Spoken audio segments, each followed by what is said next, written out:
everyone. Welcome to the Roundtable with Vienna Whyte, Season 1, Episode 40. I'm your host, Millie Rouge from the band Vienna Whyte. This is a Roundtable, is a YEG Music production. Thank you all for tuning into the show today. I'd like to introduce you to our guests we have on today. We have the lovely Cora Perry, based in London, Ontario.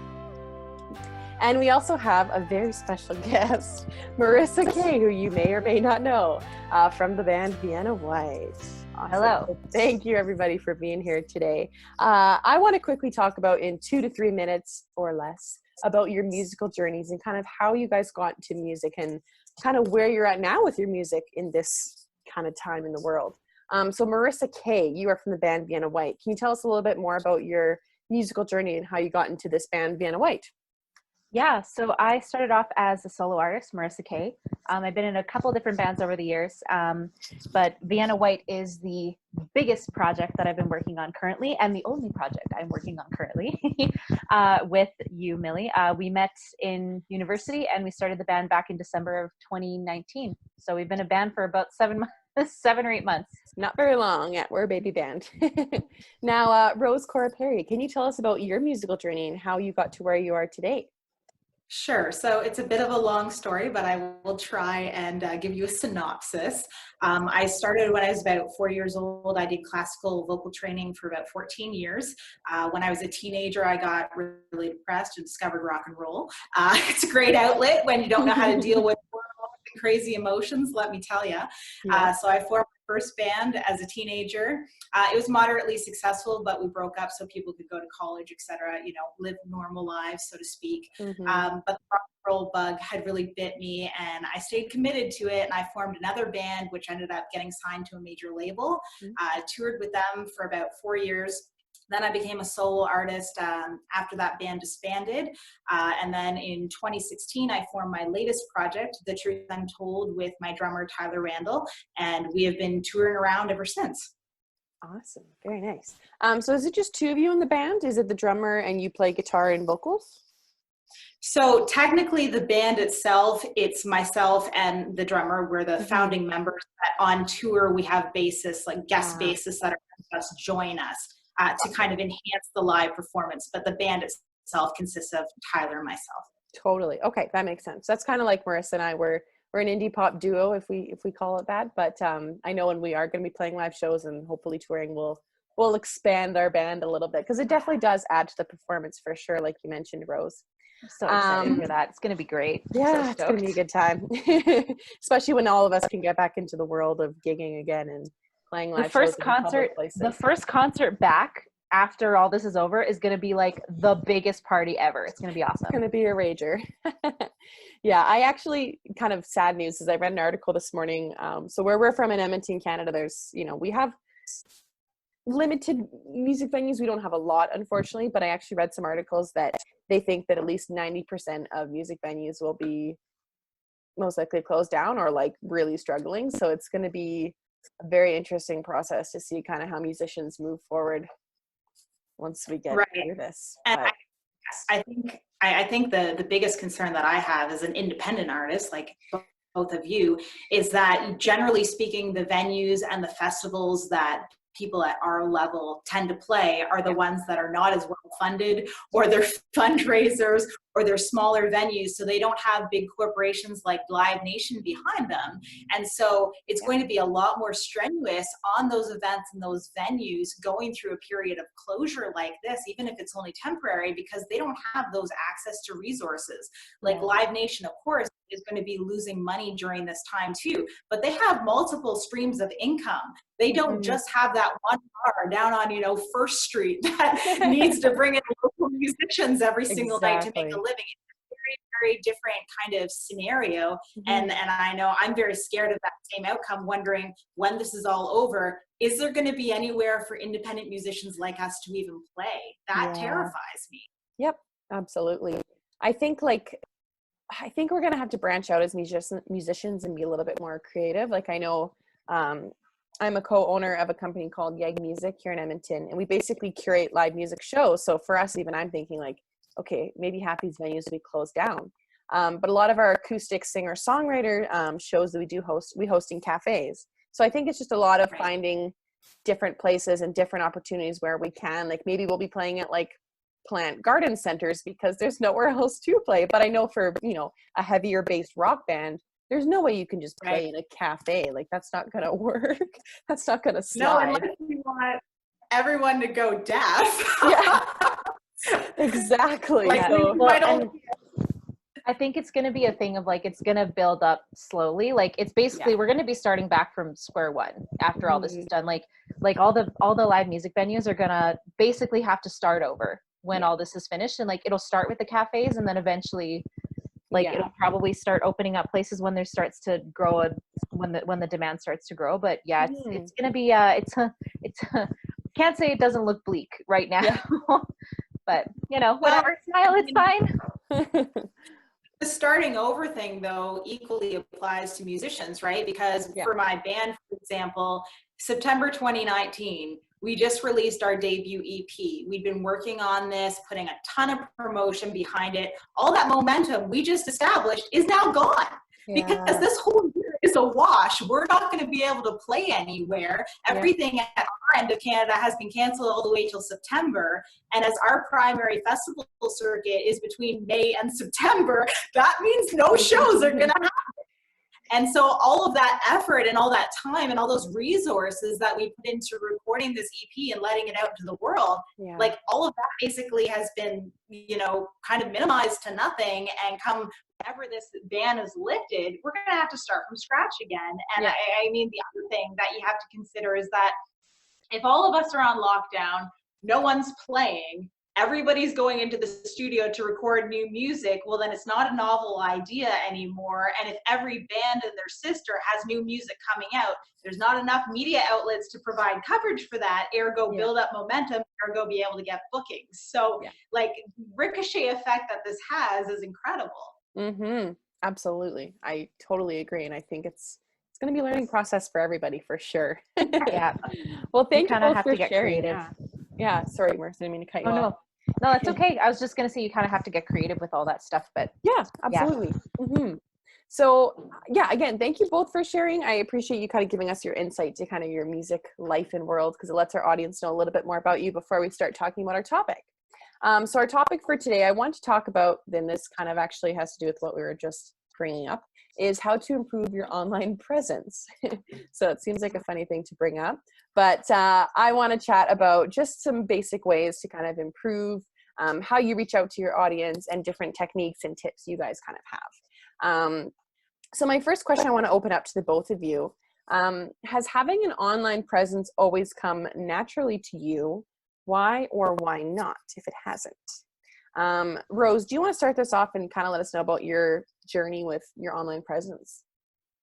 Sure. So being that my former band, which was signed to a major label, this was like in the early MySpace era, pre-YouTube, pre-Facebook, pre any of those things existing. That was really where I kind of came to really learn about the music industry and get my footing in it and understanding things. Being that took place in a completely different era, when I tried to relaunch as a solo artist and then successively formed The Truth Untold in 2016, it was a whole new ball game for me. It's like everything that I previously knew and believed to be true about the music industry no longer was applicable, because everything had changed and was oriented towards this new means of promotion that didn't really even matter before. Like, to give you a great example, my former band in 2005 and 2006 played Warp Tour, and all we had at that time was a great bio, some great photos, a couple demo tracks on MySpace, and that was it. We didn't have, substantive social media followings, because none of those things mattered. We hadn't even released a music video. Like, we just had a good, legitimate, traditional press kit. So trying to relaunch and relearn how the music industry kind of oriented towards social media was a huge learning curve for me. It still is. Because ultimately what keeps happening is they keep changing their algorithms on things like Facebook and Instagram and Twitter. So when you finally actually are getting a substantial reach, oh wait, no, you got to pay for that now, because organic stuff just doesn't work. And it feels like, honestly, it's a constant battle and a constant learning opportunity. And I'm not trying to be negative. I'm just saying that as somebody who knew and did well the old school method, it was really, really hard and still is challenging for me to understand this new media and this new approach, because ultimately I don't really even think it's that meaningful. To be frank, I mean, it's far more significant to me as a musician to have somebody come see me in person and like actually take the time to talk to me, or to see their face reacting to a song that I'm playing, than just to mindlessly, without even having a second thought, like a photo because they think I'm attractive. That's not really the same kind of deep connection as a musician. So I really resent social media in a lot of ways, because I think it's far too oriented on the superficial. Especially as women, there seems to be an ungodly amount of pressure for us to, you know, just snap shots of us looking hot just to get likes. And I am not about that at all. I completely understand that. Like, a lot of the points that you're bringing up, Rose, is like, 100%. And like, there's sometimes where like just me as a, you know, person on social media, like a lot of my job is online, and a lot of the stuff that I do is like, you know, the amount of times I said, man, if I could just delete Facebook, I'd be so much happier. But like, I can't, because, you know, that's a lot of where, you know, musicians go. Or like even Instagram, it's like some days I really wish I could delete Instagram, but it's like, I just can't, because it's just such an integral part of being an online, or of being a musician. Like, cause that's like, you know, it's part of building your brand and building your online presence and growing and, you know, using that momentum. And it's funny with like nowadays, it's funny how like you're talking about, like kind of getting people's initial reaction to your music. And it's definitely the in-person thing. Like music is meant to be an experience. And I find with online, it's really hard to get that same experience. And, you know, there's little things here and there that you can do, but it's definitely tricky when you don't have the people in the room with you. So we kind of have to, you know, get creative with the different ways that you reach out online. And I mean, like for me, social media has always been like a tricky thing for me, because like I was saying this to you, Millie, earlier on, like, I think like a couple weeks ago, I was like, I never understood how to be cool. I was like, I was never one of those people in school who was like the cool kid. I was not at all. And so anytime I'm like online, I'm like, I don't know how to get people to like me. I don't know. The first time I hit 1,000 followers on Instagram, I was like, oh my God, finally. Like, it took so long.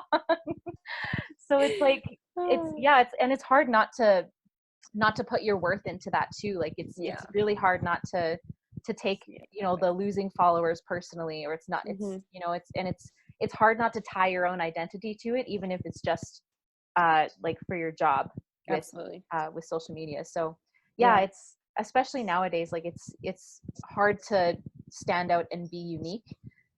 So there's like, you have to get really, really creative, especially nowadays, because like you said, Rose, like everybody's doing the same thing. Like, I think it was Joseph Royal that I was talking to. He was like, you know, everybody's trying to get through the door, and you're all just trying to push through the door. And he's like, or you could do the smart thing and go through the window. And so I think that's what a lot of us are trying to do right now, is go through the window.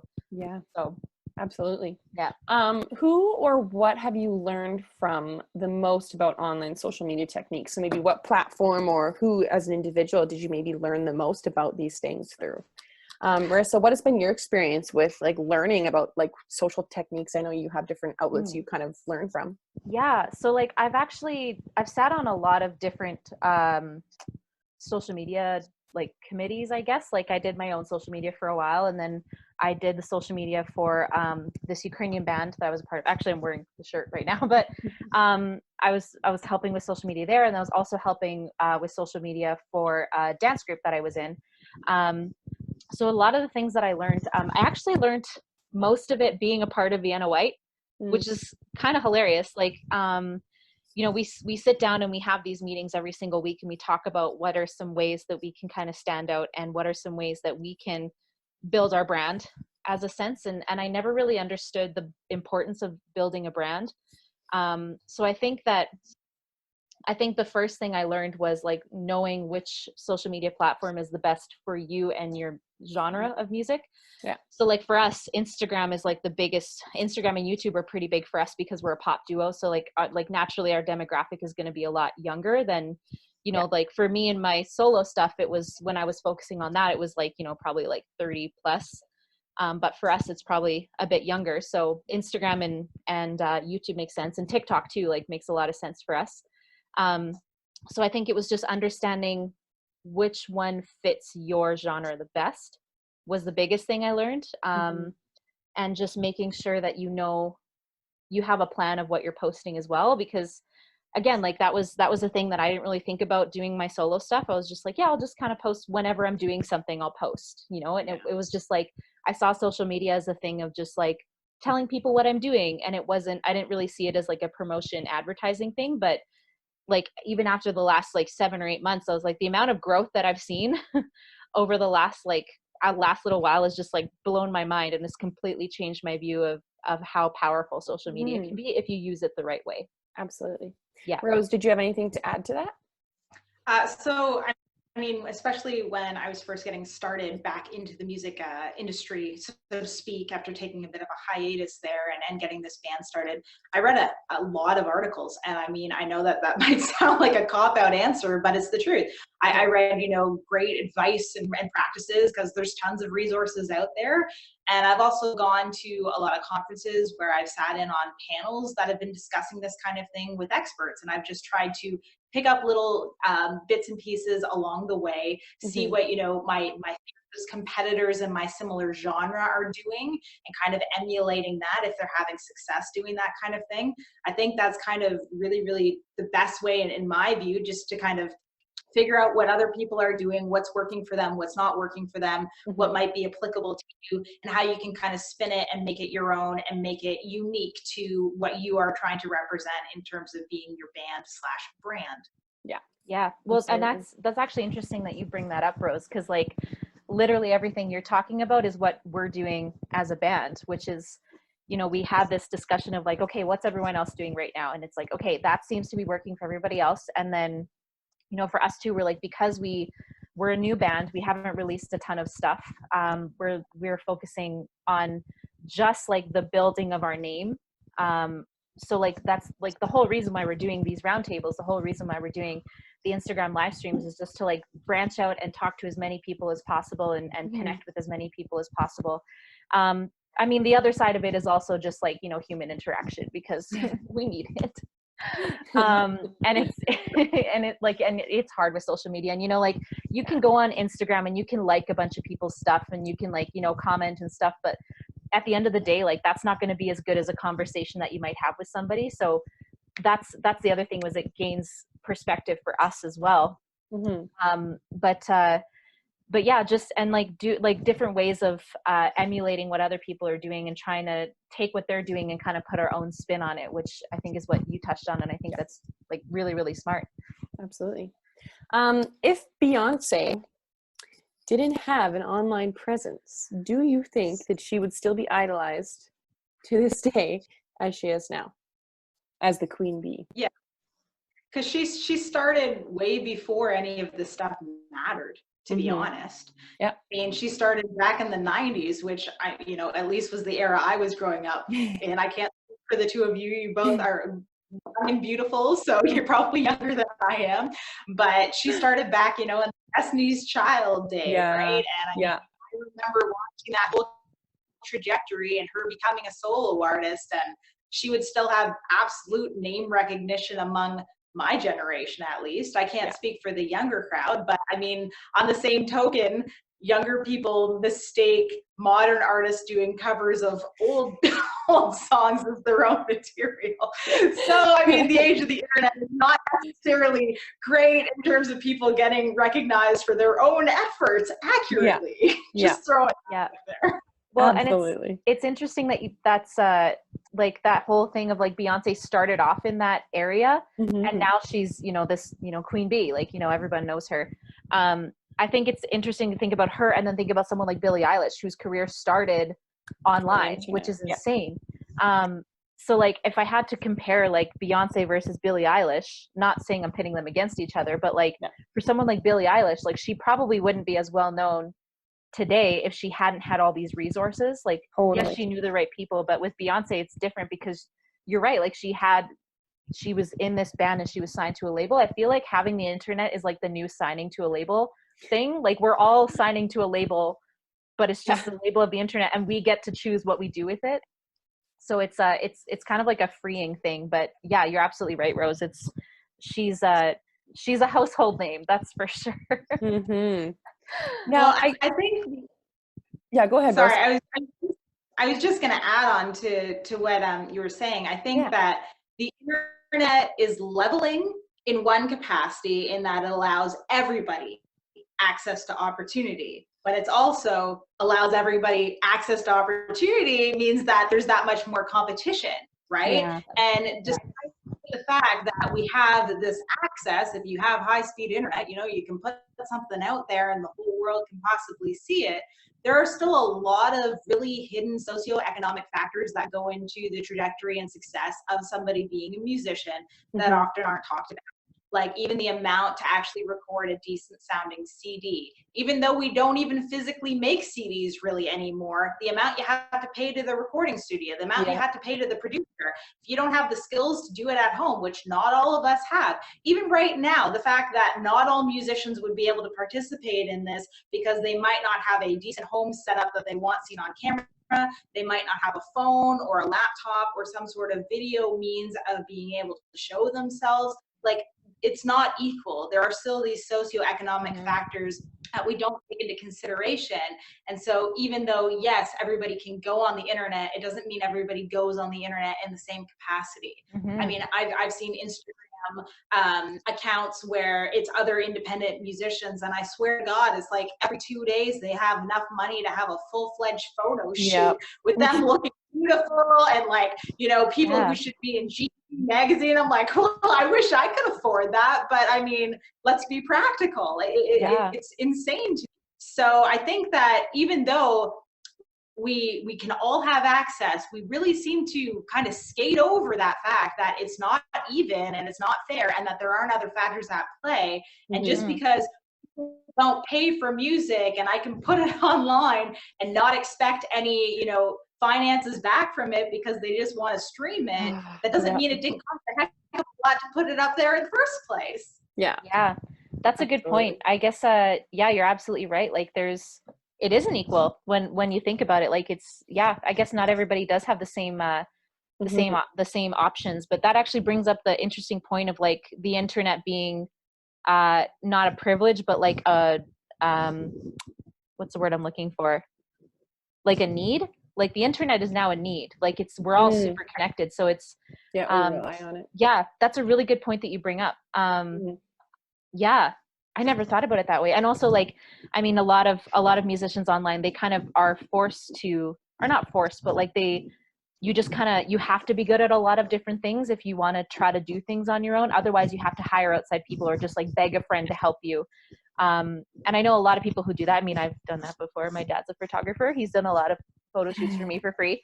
But yeah, it's definitely still about who you know and what you know and what they know too. Yeah.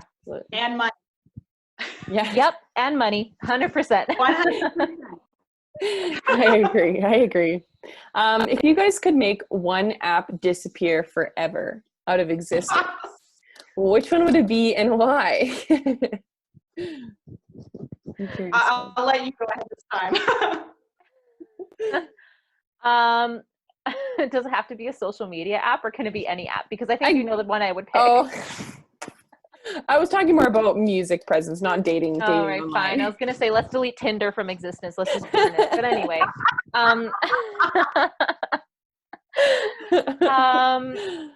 yeah, I don't know. I mean, Facebook. I don't really care for Facebook anymore. I would not miss Facebook if it was deleted. Yeah, I think that would be fine. I'd be happy with that. Yeah. How about yourself, Rose? Well, if we're talking social media or are we talking music apps? Social media, I guess. How you promote your brand or your music. So I dislike Instagram. I've always disliked Instagram. I find it far too superficial because it's really focused on how I look, right? And I mean, there's absolutely nothing wrong with a woman being confident and feeling, attractive and acknowledging that and being proud to share that with the world. Go women, girl power. Absolutely all about that. But I don't need people's validation. I'm happy with how I look. I don't need you to like a photo to tell me that I look good if I feel good about myself already. That's completely irrelevant. Yeah. So I just feel like it's taking too much of the focus away from what I'm actually trying to promote, and that's my bloody music. Listen to it. Don't just look at me. I mean, you being a fan of how I look does not necessarily mean that you're a fan of how I sound. And between the two, the one that's more important to me is how I sound and what I'm trying to express artistically. I could put a paper bag on my head and still sound the same way. And if you still like the music, then you're a legitimate fan. Yeah. Man, Exactly. Rose, I feel that in my soul right now. I need you in my headphones all the time, just being like, you go, you can do this. You go, girl.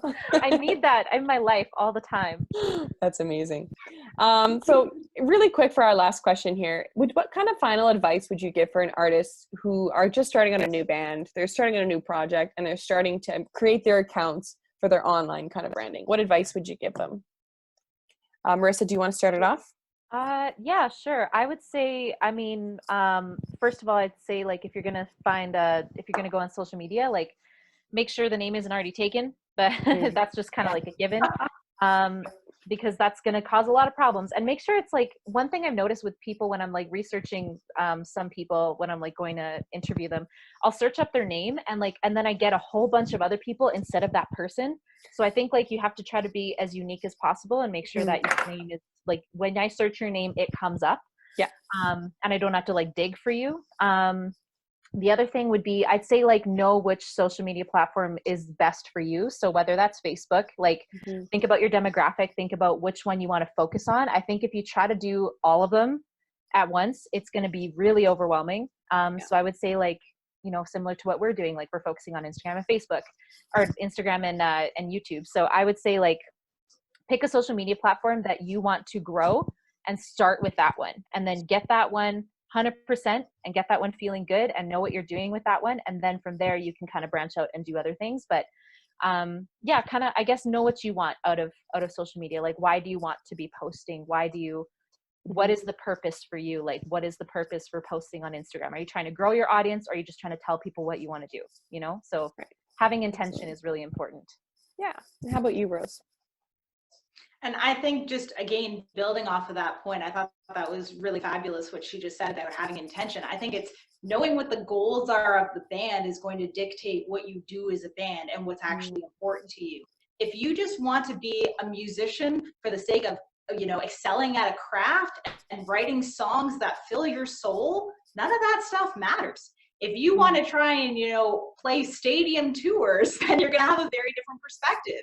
So when it comes to anything, being an artist and being a musician and being a songwriter, I think you always have to kind of do a little mental check-in and be like, what are the reasons for doing this? What is motivating me? Yeah. What do I want to achieve? What are my goals at the end of the day? Because that's really going to dictate all the different directions you take and what's going to make the most sense for your trajectory. Again, there's absolutely no shame for you being a proficient songwriter and just writing songs for yourself and singing them to your cats. Hey, if that's what, warms your heart, high five. Like, go for it. That's totally cool. If you want to play, stadium tours, that's fine too. If you want to just be a cover band, that's equally cool. Like, it really doesn't matter. It's about how music speaks to you, expressing yourself as an artist, and all this other stuff. It will fall into place the way that you need it to, depending on your goals. Absolutely. So that was our last question for the day. We're unfortunately out of time. Thank you both for being on. If you guys are at home watching this roundtable with Vienna Whyte on YouTube, make sure to like, subscribe, and hit the bell button. We post 2 shows Monday to Friday, so there's lots of content to watch.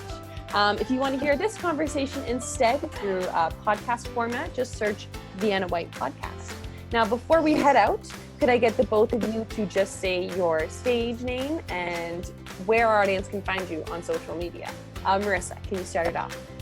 I'm Marissa K from the band Vienna Whyte, and you can find me at Vienna Whyte on Instagram and Vienna Whyte on YouTube. Awesome. And Rose? I am Rose Cora Perry. I am the front woman of the rockin' band The Truth Untold. On Instagram and Twitter, it's Rose Cora Perry. On Facebook, it's Rose Cora Perry Official.